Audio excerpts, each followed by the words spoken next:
আপনি যেখানে নামাজ পড়বেন বা যারাই নামাজ পড়বে কোনো এক জায়গায়, সেটা that will be treated as Waqf property. যে কোনো একটা জায়গায় যদি 20 জন, 25 জন, 15 জন, 5 জন রেগুলারলি নামাজ পড়ে, সেটা ওয়াকফ প্রপার্টি বলে ট্রিট করা হবে।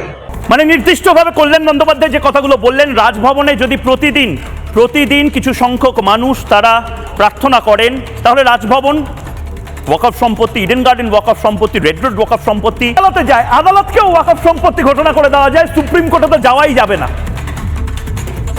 কল্যাণ বন্দ্যোপাধ্যায় বরিষ্ঠ আইনজীবী, কালকেও তিনি পার্লামেন্টে উপস্থিত থাকবেন এবং অনেকে হেসেছিলেন, অনেকে বলেছিলেন যে না, কল্যাণ বন্দ্যোপাধ্যায় হয়তো জাস্ট বলার জন্য বলেছেন, কিন্তু না, ওয়াকফ আল ইউজার, আল ওলাদের পাশাপাশি ওয়াকফ বাই